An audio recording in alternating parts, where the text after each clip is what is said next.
The Marybeth Conley Show on KWAM, FM 107.9 and AM 990. If it matters to Memphis, you'll hear all about it on KWAM. And welcome back to the Marybeth Conley Show on FM 107.9 and AM 990, The Voice, talk radio for the Mid-South, KWAMTheVoice.com, or at Facebook on the Marybeth Conley WREG page. We have with us today, Greg Ratliff is always manning the board. Jeff Reagan, JeffReaganAgency.com is where to find him. Love my girl Amber. Oh my God, she just electrified our face, which I know Allison K Summers loves. She is our $1 Million Mind. Her website is her name. Her book is Connect to Influence. And Allison, I know you just want to plug your face right up to the outlet right now after listening to that. Well, she's seen me on Instagram. We're Instagram friends. She knows. Yeah, absolutely. Well, hello, Marybeth, Amber, Sam, and Jeff. It's great to talk to you. And yes, following Amber when I do my spots, I learn so much, and I am happy to be energized any way I can get it. So. Next time you're in Memphis, we'll hook you up for a microcurrent facial.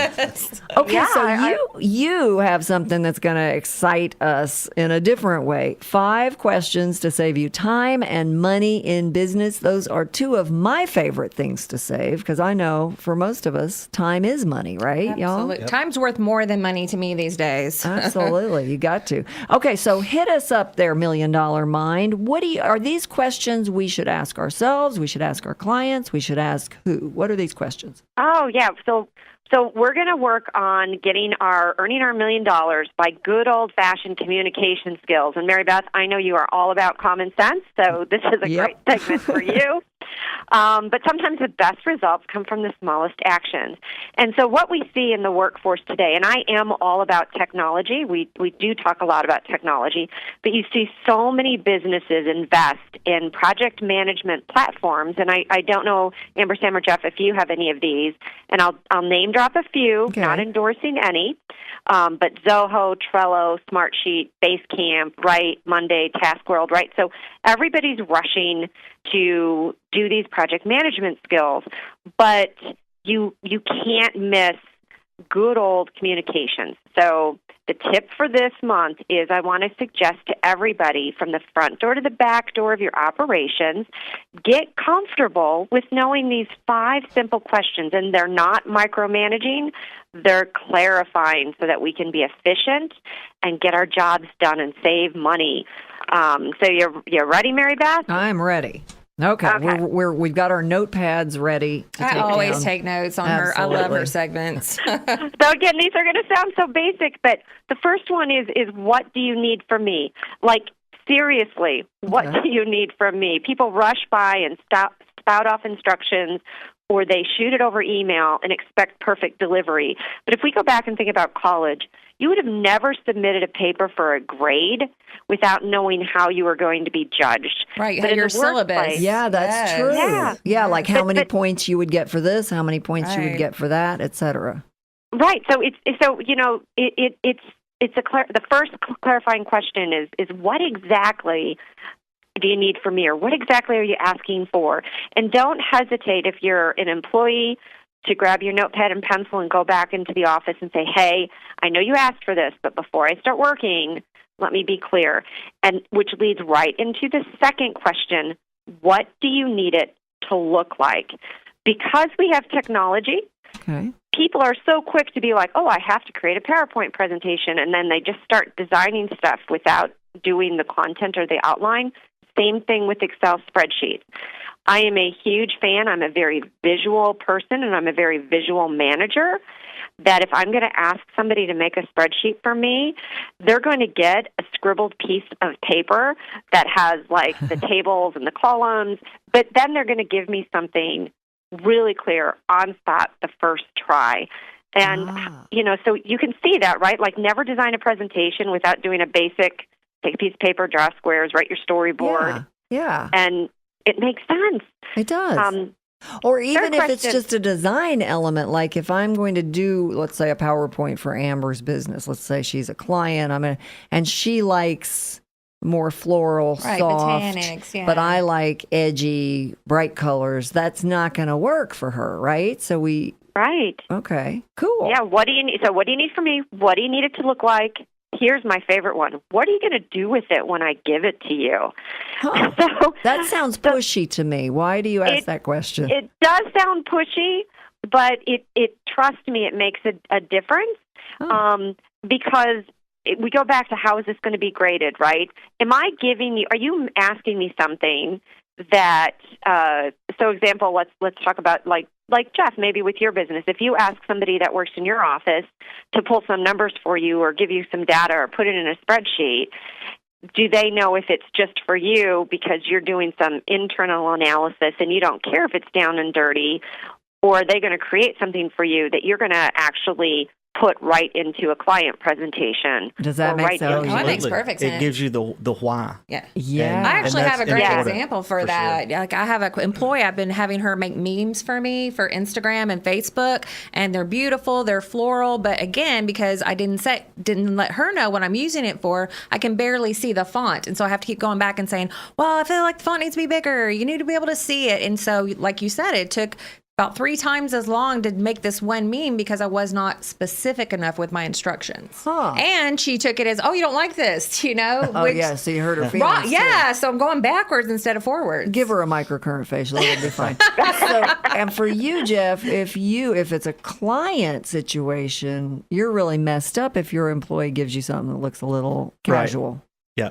I mean, it definitely helps, even flipping the role. If somebody asks me to do something, if you tell me why, I'm able to say, okay, here's what I need to do because this is your end outcome. So It definitely helps to know the whole story besides, hey, just do this because I said type deal. Get specific. We'll do that with our children. That's it. Not our, okay. So, what are you going to do with it? All right, what's number 4? Yeah. Well, and I just want to add to this one, Marybeth, is that I used to have a boss when I was coming up through the ranks, and she did it in a very polite way. She would tell me, and I don't know if we've talked about this on your show or not, but, you only have so much magic pixie dust. And so she used to say to me, Allison, I only need 75% of your pixie dust on this. Or she would be like, no, I need 150% of your pixie dust on this. And so that was a way of not being pushy, but we could find a common language where I was like, okay, down and dirty. She doesn't need me to, go over the top in detail. And that was always really helpful. Okay. So question number 4, the good old-fashioned, when do you need it by? I think that it is something that it's something that we all learn when we do our business fundamentals, timelines, deadlines, but so often we shout out these orders over email or different things, and we don't cover the why, and then we don't cover the when. And if you think about our workforce today, they are juggling so many priorities, right? All the jobs are complex. Even if you're in senior management, I mean, Marybeth, I don't know how many people you have running around helping you at your beck and call to get things done. Jeff and Amber occasionally help me out. I got nobody. I have no people. She's a one-woman show. Baby, no people. You've met me. People will not put up with me for more than about 2.5 seconds. But that's a nice thought, Amber. Allison, that's a nice thought. Yeah. But so that's just it. We're all busy. We're all busy people. And if you don't, when you're delegating the work or handing the work out, clarify when you need it by, then we miss that window of negotiation and partnering on reprioritizing things. Or you could destroy a relationship. Like I get things done very quickly, so when people don't, then I'm like, I'm not doing business with them. They lag too much versus, like you said, making that expectation. What I meant was 48 hours. Not next week when you think about it. Yeah, because the lack of communication can lead, we just make assumptions. Right. Okay, so what's number 5? Number 5 is how much time do you want me to spend on it? And I had a big miss with a team member myself.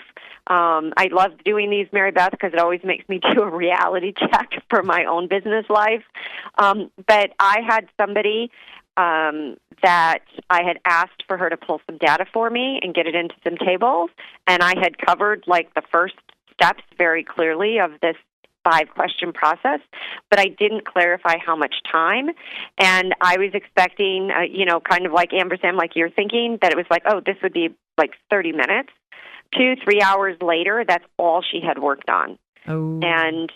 And she hadn't come back to me in the middle to do a checkpoint, hey, this is the direction I'm taking it, or this is what I'm doing. And what's worse is sometimes employees, if you as a manager haven't been clear, then they run to other people in the office, and now they're taking other people's time. And again, human capital is the greatest resource we have when we're running our businesses. So how much time do you want me to spend on it? So I loved your example, Amber, of you're having somebody make memes. How much time do you expect it to take per meme or per 5 memes? And are they spending too much time? Yeah, you better make that clear on the front end so you don't hurt somebody's feelings and have to give away too many microcurrent That's facials. true. Because that could get expensive. These are all really great points because I am very type A, get the job done right now. And it does. It causes conflict when you're not on the same page in the project. So I'm curious, though, because as you mentioned, these sound like the reason people don't ask these questions maybe is because they don't think about it. Yeah, we assume you're just, what we said. But maybe you also might think, well, gosh, that's a stupid question, and my boss will think I'm, stupid for asking, what are you going to do with it? So what is that the main reason people don't ask these questions? How do you get past that? I mean, do you need to say, look, this may sound like a stupid question, but I want to ask it so that I make sure I have clarity? Well, it comes back to our favorite topic of workplace culture. Right? It comes back to giving a safe place and letting people know that they can come back and ask questions. And we all know how many people have managed employees with this problem where the deadline hits and then they come and they're like, oh, no, I didn't understand what you wanted. So we just have to build a culture where it's okay for employees to call out their managers if they kind of didn't cover all of these, and it's okay for you as a manager to go back and rethink, hey, when I put it in my email, was I clear on kind of all of these points?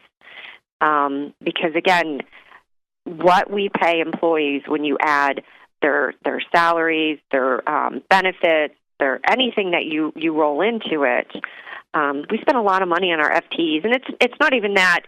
If you're in a world where you're using a lot of virtual workers or contingent workforce or outside consultants, you don't want them wasting time either. So I think, Marybeth, you're right.